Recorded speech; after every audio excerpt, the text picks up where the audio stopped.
இந்த பிக்சரை பார்க்கும்போதே உங்களுக்கு தெரிஞ்சிருக்கு இந்த வீடியோவில் நம்ம என்ன டாபிக் பற்றி டிஸ்கஸ் பண்ண போகிறோம்னு. எஸ், நீங்கள் நினச்சது சரிதான். இந்த வீடியோவில் நம்ம டிஸ்கஸ் பண்ண போகிற topic coil winding process. Motor coil winding process எப்படி நடக்குதுன்னு அந்த வீடியோ ஃபுல்லாகவே நம்ம டிஸ்கஸ் பண்ண போகிறோம்.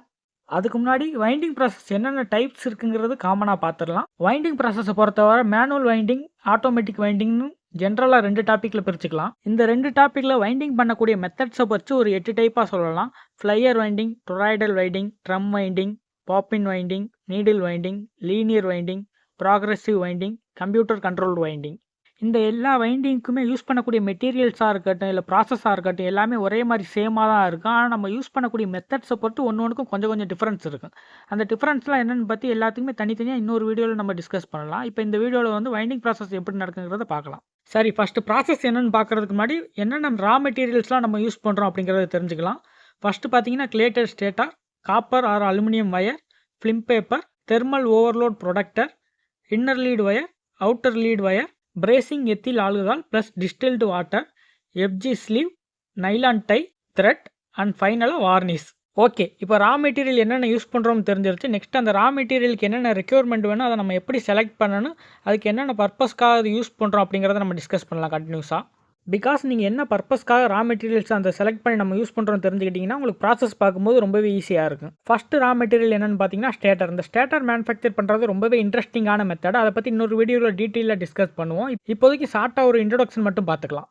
ஸ்டேட்டர் மேனுஃபேக்சரிங்கில் ரொம்பவே காம்ப்ளிகேட்டடான ப்ராசஸ்ன்னு பார்த்தீங்கன்னா அந்த ஸ்டாம்பிங் சீட் மேனுஃபேக்சர் பண்ணுறது தான். ஸ்டாம்பிங்கை பொறுத்தவரை அதில் இருக்கக்கூடிய ஒவ்வொரு சின்ன டைமென்ஷனுமே ரொம்பவே முக்கியமானது தான். எக்ஸாம்பிள் சொல்லணும்னா அந்த ஸ்டாம்பிங்கில் இருக்கக்கூடிய ஃபின்னோட திக்னஸ், அந்த ஸ்லாட்டுக்கு இடைப்பட்ட ஒவ்வொரு கேப், அப்புறம் ஒவ்வொரு ஸ்லாட்டுக்கு இடைப்பட்ட ஆங்கிள் எல்லாமே ரொம்பவே முக்கியம். இது மட்டும் இல்லாமல் அந்த ஸ்டாம்பிங்கோட inner diameter and outer diameter இது எல்லாமே ரொம்ப முக்கியமானது. இந்த ஸ்டாம்பிங் எப்படி மேனுஃபேக்சர் காமனாக பண்ணுவாங்கன்னு பார்த்தீங்கன்னா ஒரு மெட்டல் சீட். அந்த மெட்டல் சீட் பார்த்தீங்கன்னா 0.2 mmலேருந்து 0.3 mmக்குள்ளே தான் இருக்கும். அதுக்கு ஒரு அச்சு மாதிரி ரெடி பண்ணி அந்த அச்சில் வந்து பஞ்ச் மாதிரி பண்ணி அந்த சீட்டை வந்து ரெடி பண்ணுவாங்க. இப்போ அட்வான்ஸ்டு டெக்னாலஜியில் லேசர் கட்டிங் மூலமாக அந்த சீட்டை வந்து லேசர் கட் பண்ணி மேனுஃபேக்சர் பண்ணுறாங்க. இந்த மாதிரி மேனுஃபேக்சர் பண்ணி வரக்கூடிய அவுட்புட் ப்ராடக்ட்டை வந்து ஸ்டாம்பிங் சீட் ஆர் லேமினேட்டர் சீட்டுன்னு சொல்லுவாங்க. ரோட்டார் அண்ட் ஸ்டேட்டாரோட ஸ்டாம்பிங் சீட்டோட மேனுஃபேக்சரிங் ப்ராசஸ் ஒரே மாதிரி தான் இருக்கும். இந்த மாதிரி மேனுஃபேக்சர் பண்ணி வரக்கூடிய அந்த ஸ்டாம்பிங் சீட்டை நமக்கு ஸ்டேட்டரோட கோர் லென்த், அதாவது ஸ்டேட்டர் எந்த அளவுக்கு லென்த் வேணுமோ அதுக்கு ஏற்ற மாதிரி ஒன்று மேலே ஒன்று அடுக்கி அந்த லென்த் வந்ததுக்கப்புறம் அது மேலே மிஷினை வச்சு ப்ரெஸ் பண்ணி ஒரு பின் மாதிரி வச்சு ஹோல்ட் பண்ணி நமக்கு ஸ்டேட்டர் வந்து மேனுஃபேக்சர் பண்ணிடுவாங்க. இப்போ நம்ம வைண்டிங்க்கு செலக்ட் பண்ணக்கூடிய ஸ்டேட்டரோட கோர் லென்த் அந்த மோட்டரில் யூஸ் பண்ணக்கூடிய ரோட்டரோட கோர் லென்த் ஒரே ஈக்குவலாக இருக்குன்னா, ஸோ நீங்கள் மோட்டரில் யூஸ் பண்ணக்கூடிய ரோட்டரோட கோர் லென்த் 100 mm இருந்துச்சுன்னா நீங்கள் செலக்ட் பண்ணக்கூடிய ஸ்டேட்டரோட கோர் லென்த் 100 mm தான் இருக்கணும். அது அஸ் பர் ரெக்யூர்மெண்ட் உங்களுக்கு என்ன தேவையோ அதை எடுத்துக்கோங்க. நெக்ஸ்ட் இம்பார்ட்டண்டான ரா மெட்டீரியல்னு பார்த்தீங்கன்னா வைண்டிங் வயர். வைண்டிங்கை பொறுத்தவரை காமனாக 2 டைப்பில் வயர் வந்து யூஸ் பண்ணுவாங்க. ஒன்று பார்த்தீங்கன்னா copper wire and another one பார்த்தீங்கன்னா அலுமினியம் வயர். இந்த காப்பர் ஒயர் வந்து ரொம்ப காஸ்ட் எஃபெக்டிவாக இருக்கும். அலுமினியம் ஒயர் வந்து பார்த்திங்கன்னா காஸ்ட் வந்து கம்மியாக இருக்கும். இந்த வயர்ஸ் எல்லாமே மார்க்கெட்டில் ஸ்டாண்டர்ட் சைஸில் இப்போ அவைலபிளில் இருக்குது. இந்த வயரை வந்து SWGங்கிற ஒரு யூனிட்டால் மெஷர் பண்ணுவாங்க. சரி, எக்ஸாம்பிள் இப்போ 13 SWG உள்ள ஒரு வயர் எடுத்துக்கலாம். அதோட டயாமீட்டர் பார்த்தீங்கன்னா 2.34. அதோட மேக்ஸிமம் கரண்ட் கேரிங் கெப்பாசிட்டி பார்த்தீங்கன்னா 12 amps. அதே மாதிரி அதோட ரெசிஸ்டன்ஸ் பார்த்தீங்கன்னா 0.47. வயரோட SWG யூனிட் வந்து இன்க்ரீஸ் ஆக வயரோட டயாமீட்டர் வந்து குறைஞ்சிக்கிட்டே இருக்கும். இந்த வயரோட சைஸை வந்து மெஷர் பண்ணுறதுக்கு ஸ்டாண்டர்ட் வயர் கேஜ் வந்து யூஸ் பண்ணுவாங்க. நெக்ஸ்ட் பார்த்தீங்கன்னா வைண்டிங்கோட டிசைன்.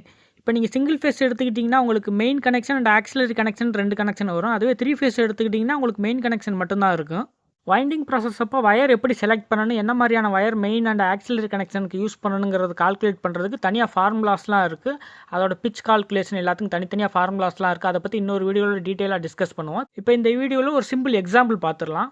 இப்போ உங்களுக்கு கஸ்டமரோட ரெக்யர்மெண்ட் பார்த்தீங்கன்னா இந்த மாதிரி தான் உங்களுக்கு கொடுத்துருவாங்க. அதை வச்சா நீங்கள் இப்போ வைண்டிங் ப்ராசஸ் வந்து நீங்கள் பண்ண போகிறீங்க. நமக்கு ஆல்ரெடி தெரியும் 735.5 watts தான் 1 HP பவர்னு. ஸோ இந்த டேட்டாவெல்லாம் இப்போ நம்ம ரீகலெக்ட் பண்ணலாம். இப்போ 1.1 kW 1.5 HPங்கிறது நமக்கு தெரியும். இப்போ ஸ்டேட்டரோட கோர் லென்த் 100 mmங்கிறது இதிலே மென்ஷன் பண்ணிட்டாங்க. நெக்ஸ்ட் பார்த்தீங்கன்னா ஸ்டாம்பிங் ஃப்ரேம் கொடுத்துட்டாங்க. அதில் பார்த்தீங்கன்னா PE80 2Pன்னு கொடுத்துருக்காங்க. இந்த PE80ங்கிறது பார்த்தீங்கன்னா ஒரு ஸ்டாண்டர்ட் ஃப்ரேமோட சைஸ். இந்த ஃப்ரேம்ங்கிறது ஒன்றும் இல்லை, அந்த ஸ்டேட்டரோட ID and OD, inner diameter அந்த அவுட்டர் டயாமீட்டர் தான் அந்த ஃப்ரேமோட சைஸ்ன்னு சொல்லுவாங்க. இதுக்கு ஸ்டாண்டர்ட் சைஸில் அவங்களுக்கு இப்போ மார்க்கெட்டில் அவைலபிளில் இருக்குது. அதை உங்களுக்கு நான் கீழே கொடுக்குறேன்.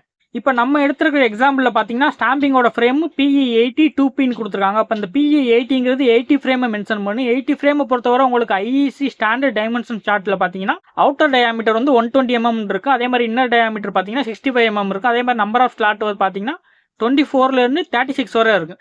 இது எல்லாமே பார்த்தீங்கன்னா ஒரு அப்ராக்சிமேட் சைஸ் தான். ஒவ்வொரு கம்பெனியை பொறுத்து இது உங்களுக்கு முன்ன பின்ன டாலரன்ஸ்குள்ளே இருக்குது. சப்போஸ் உங்களுக்கு 120 mm அவுட்டர் டயாமீட்டருக்கு பதிலாக உங்களுக்கு 125 யூஸ் பண்ணலாம், 128 யூஸ் பண்ணலாம், 126 யூஸ் பண்ணலாம். அந்த டைமென்ஷன் டாலரன்ஸை பொறுத்து யூஸ் பண்ணுவாங்க. அதே மாதிரி இன்னர் டைமென்ஷன் 65க்கு பதிலாக 63 யூஸ் பண்ணலாம், 70 யூஸ் பண்ணலாம், 62 யூஸ் பண்ணலாம். அது அந்தந்த கம்பெனியோட வைண்டிங் டிசைனை பொறுத்து உங்களுக்கு முன்ன பின்ன டாலரன்ஸ்குள்ளே யூஸ் பண்ணுவாங்க. இன்னும் டீட்டெயிலாக அந்த ஃப்ரேம் சைஸ் எப்படி மெஷர் பண்ணுறதுன்னு பார்த்தீங்கன்னா, இப்போ மோட்டர் வந்து ஒரு ஃப்ளாட்டான சர்ஃபேஸில் ஃபிக்ஸ் பண்ணுறோம்னு வைங்க. இப்போ மோட்டரோட சென்டர்லேருந்து அந்த ஃப்ளாட் சர்ஃபேஸ்க்கு உள்ள ஹைட் தான் பார்த்தீங்கன்னா அந்த ஃப்ரேம் சைஸ்ன்னு சொல்லுவாங்க. இப்போ இந்த பிக்சரில் பார்த்தீங்கன்னா அந்த ஹச்சுங்கிறத மென்ஷன் பண்ணியிருக்கல, அந்த ஹச்சு தான் பார்த்தீங்கன்னா அந்த ஃப்ரேம் சைஸ்.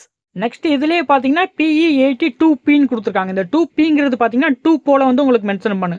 உங்களுக்கு மோட்டரை பொறுத்தவரை போல் இன்க்ரீஸ் ஆக மோட்டரோட ஸ்பீடு வந்து உங்களுக்கு ரெடியூஸ் ஆகிக்கிட்டே இருக்கும். அதனால் உங்களுக்கு அதிகப்படியான ஸ்பீடு தேவைப்படுச்சுன்னா 2 போல் மோட்டர் யூஸ் பண்ணுறது ரொம்ப ஈஸியான விஷயம். அதுவே உங்களுக்கு ஸ்பீடு கம்மியான மோட்டர் வேணும்னா நீங்கள் போல் அதுக்கேற்ற மாதிரி நீங்கள் இன்க்ரீஸ் பண்ணிக்கலாம். நெக்ஸ்ட் பார்த்தீங்கன்னா வயர் சைஸ் என்ன யூஸ் பண்ணணும்னு கொடுத்துருக்காங்க. மெயின் வைண்டிங்கில் பார்த்தீங்கன்னா 20.5 SWG வந்து 2 டைம்ஸ் யூஸ் பண்ண சொல்லியிருக்காங்க. அதே மாதிரி ஆக்சிலரி வைண்டிங்கில் பார்த்தீங்கன்னா 20.5 SWG வந்து 1 டைம் யூஸ் பண்ண சொல்லியிருக்காங்க. ஓகே, இப்போ வயர் என்ன சைஸ் யூஸ் பண்ணணும்னு சொல்லிட்டாங்க. ஆனால் அந்த வயரை வந்து ஸ்டேட்டரில் எப்படி யூஸ் பண்ணணும் அப்படிங்கிறது கொடுத்துருக்காங்க பாருங்க.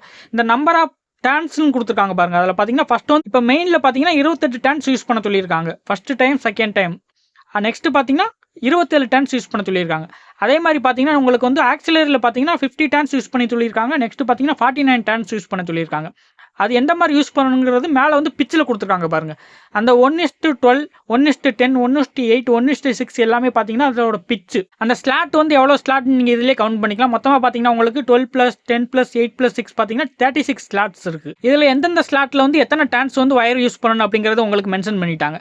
இப்போ ஃபஸ்ட்டு பார்த்தீங்கன்னா மெயினில் பார்த்தீங்கன்னா 20.5 SWG பார்த்தீங்கன்னா 28 டர்ன்ஸ் யூஸ் பண்ணணும். அது பார்த்தீங்கன்னா 1:12 அந்த 1:10 ஸ்லாட்டில் வந்து நீங்கள் யூஸ் பண்ணணும். அதுவே நெக்ஸ்ட் பார்த்தீங்கன்னா ஆக்சிலரி பார்த்தீங்கன்னா 20.5 வந்து 50 டர்ன்ஸ் யூஸ் பண்ணணும். நெக்ஸ்ட் பார்த்தீங்கன்னா 49 டர்ன்ஸ் யூஸ் பண்ணணும். அதுவும் பார்த்தீங்கன்னா 1:12 ஸ்லாட்டில் யூஸ் பண்ணணும். நெக்ஸ்ட் பார்த்தீங்கன்னா 1:10ங்கிற ஸ்லாட்டில் யூஸ் பண்ணணும். இந்த பிச் எல்லாமே பார்த்தீங்கன்னா உங்களுக்கு அப்படியே டேரெக்டாக வந்து ஸ்லாட் வந்து உங்களுக்கு மென்ஷன் பண்ணி எந்தெந்த ஸ்லாட்டுக்குள்ளே எந்தெந்த வயர் எவ்வளோ டர்ன்ஸ் யூஸ் பண்ணுங்கிறது உங்களுக்கு மென்ஷன் பண்ணும். நெக்ஸ்ட் ரா மெட்டீரியல் பார்த்தீங்கன்னா ஃபிலிம் பேப்பர். இந்த ஃபிலிம் பேப்பர் வைண்டிங்கை பொறுத்தவரை இன்சுலேஷன் பர்பஸ்க்காக யூஸ் பண்ணுறாங்க. இது வந்து ஸ்டேட்டரோட அந்த ஸ்லாட்டுக்கு இடையில கேப்பில் எல்லாமே இதுவும் ஃபில் பண்ணிடுவாங்க. இதோட மெயின் பர்பஸ் பார்த்தீங்கன்னா இப்போ வைண்டிங் வயர் ஏதாவது டேமேஜ் ஆகி அது வந்து ஸ்டேட்டர் மூலமாக கரண்ட் லீக்கேஜ் எதாவது ஆகி ஷார்ட் சர்க்யூட் ஆகாமல் இருக்கிறதுக்கு ப்ரிவென்ட் பண்ணுறதுக்காக இது யூஸ் பண்ணுறாங்க. இதில் பார்த்தீங்கன்னா நிறைய டைப்ஸ் இருக்குது. இதோட டைப்ஸ் எல்லாமே டெம்பரேச்சர் வித்ஸ்டாண்ட் பண்ணக்கூடிய கெப்பாசிட்டியை பொறுத்து உங்களுக்கு சேஞ்ச் ஆகும். அதாவது கிளாஸ் A, கிளாஸ் Bன்னு வரும். இது அப்கமிங்கில் நம்ம இதை பற்றி டிஸ்கஸ் பண்ணுவோம். நெக்ஸ்ட் ரா மெட்டீரியல் பார்த்தீங்கன்னா தெர்மல் ஓவர்லோட் ப்ரொடக்டர் ஆர் TOPன்னு சொல்லலாம். இதோட மெயின் பர்பஸ்ன்னு பார்த்தீங்கன்னா இப்போ மோட்டர் கண்டினியூஸாக ரன் ஆகிக்கிட்டே இருக்கும்போது அந்த காயில் வந்து ஹீட் ஆகுது. ஹீட் ஆகிற நேரத்தில் நான் ஒரு குறிப்பிட்ட டெம்பரேச்சருக்கு மேலே அது வந்து பர்ன் ஆகி எரிஞ்சு போகிறதுக்கான வாய்ப்புகள் இருக்குது. அதை ப்ரிவென்ட் பண்ணுறதுக்காக தான் இந்த TOPங்கிறது யூஸ் பண்ணுவாங்க. இது எப்படி ஒர்க் ஆகும்னு பார்த்தீங்கன்னா இப்போ ஒவ்வொரு டிஓபியும் ஒவ்வொரு டெம்பரேச்சர் ரேஞ்சுக்கு செட் பண்ணியிருப்பாங்க. அதாவது 145 degree Celsius, 160 degree Celsius, 180 degree செல்சியஸ்ன்னு செட் பண்ணியிருப்பாங்க. இந்த மாதிரி செட் பண்ண டிஓபியை வந்து டேரெக்டாக வைண்டிங்கில் வந்து வரக்கூடிய அந்த காப்பர் ஆர் அலுமினியம் வயர் கூட டேரெக்டாக வந்து உங்களுக்கு கனெக்ட் பண்ணி வெல்ட் பண்ணியிருப்பாங்க. இப்போ சப்போஸ் 160 டிகிரி செல்சியஸ் இருக்கக்கூடிய ஒரு டிஓபி எடுத்துக்கோங்க. இப்போ பவர் சப்ளை வந்து உள்ளே கொடுக்குறாங்க. உள்ளே கொடுக்கும்போது வைண்டிங்கில் வந்து டெம்பரேச்சர் 160 டிகிரி செல்சியஸ்க்கு அதிகமாக போகும்போது பவர் சப்ளை வந்து உங்களுக்கு வந்து கட் பண்ணி கொடுத்துரும். கட் பண்ணுறதுனால என்ன ஆகும் பார்த்தீங்கன்னா ஃபுல் மோட்டருமே உங்களுக்கு பவர் ஆஃப் ஆயிரும். நெக்ஸ்ட் பார்த்தீங்கன்னா அந்த 160 டிகிரி செல்சியஸ் எப்போ டெம்பரேச்சர் கம்மியாகி கூல் ஆகுதோ அதுக்கப்புறம் தான் அந்த பவர் சப்ளை மறுபடியும் உள்ளே இன்னாகி உங்களுக்கு மோட்டர் வந்து ரன் ஆகக்கூடிய ஒரு சுச்சுவேஷன் நடக்குது. இந்த மாதிரி தான் இந்த டிஓபி ஆக்ட் ஆகி பவர் வந்து கட் ஆஃப் பண்ணி கொடுத்து தேவையான நேரத்தில் ஆன் பண்ணி கொடுக்குது.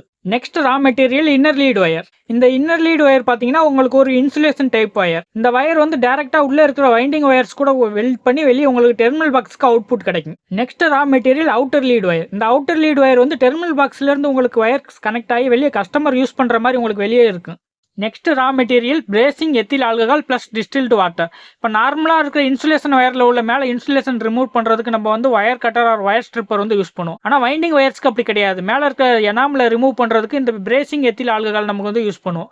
இந்த பிரேசில் எத்தில் ஆல்கஹால்குள்ளே நம்ம வந்து இந்த வைண்டிங் ஒயரை வந்து உள்ளே டிப் பண்ணி ஒரு 15 மினிட்ஸ் 10 மினிட்ஸ் நம்ம ஊற வைக்கிறதுனால என்ன மேலே உள்ள எனாமில் ஆட்டோமேட்டிக்காக உங்களுக்கு ரிமூவ் ஆயிரும். நெக்ஸ்ட் ரா மெட்டீரியல் பார்த்தீங்கன்னா FG ஸ்லீவ். இந்த FG ஸ்லீவ் பார்த்தீங்கன்னா இன்சுலேஷன் பர்பஸ்க்காக யூஸ் பண்ணுறாங்க. இப்போ வந்து winding wire, inner lead wire and DOP எல்லாத்தையுமே பார்த்தீங்கன்னா வெல்டு வைக்கிறாங்க. அந்த வெல்டு வைக்கிற இடத்துல பார்த்தீங்கன்னா உங்களுக்கு எந்த ஒரு இன்சுலேஷனுமே இருக்காது. அந்த இடத்துல வந்து இன்சுலேஷன் பர்பஸ்க்காக இந்த FG ஸ்லீவ் வந்து யூஸ் பண்ணுறாங்க. இந்த FG ஸ்லீவ்ல பார்த்தீங்கன்னா நிறைய டைப்ஸ் இருக்குது. அதாவது டெம்பரேச்சர் வித்ஸ்டாண்ட் பண்ணக்கூடிய கெப்பாசிட்டியை பொறுத்து class A, class B, class C, class F, class Hன்னு நிறைய டைப்ஸ் இருக்குது. இப்போ சப்போஸ் கிளாஸ் A எடுத்துக்கிட்டிங்கன்னா 105 டிகிரி செல்சியஸ் வரை உங்களுக்கு டெம்பரேச்சர் வந்து அது தாங்கும். அதுவே கிளாஸ் C எடுத்துக்கிட்டிங்கன்னா 220 டிகிரி 180 டிகிரி பதியான அதிகப்படியான டெம்பரேச்சர் தாங்கக்கூடிய ஒரு தன்மை உடையது. இதே சேமாக தான் உங்களுக்கு ஃபிலிம் பேப்பர்லேயும் அதோட டைப்ஸ் வந்து கிளாஸ் ஏ கிளாஸ் பின்னு உங்களுக்கு வந்து பிரிப்பாங்க. அது எந்த அளவு டெம்பரேச்சர் வேணுமோ அந்த அளவு நீங்கள் கிளாஸ் வந்து நீங்கள் யூஸ் பண்ணிக்கலாம். நெக்ஸ்ட் ரா மெட்டீரியல் பார்த்தீங்கன்னா நைலான் டை. இந்த நைலான் டை எதுக்கு யூஸ் ஆகுதுன்னு பார்த்தீங்கன்னா, உள்ள இப்போ நம்ம மெயின் ஆக்சிலரி தெர்மல் ஓவர்லோட் ப்ரொடக்டர்னு நிறைய வயர்ஸ் யூஸ் பண்ணுறோம். அந்த நிறைய வயர்ஸ் வந்து கலைஞ்சு போகாமல் மொத்தமாக ஒரு பண்டில் மாதிரி கட்டி வைக்கிறதுக்காக இது யூஸ் பண்ணுறாங்க.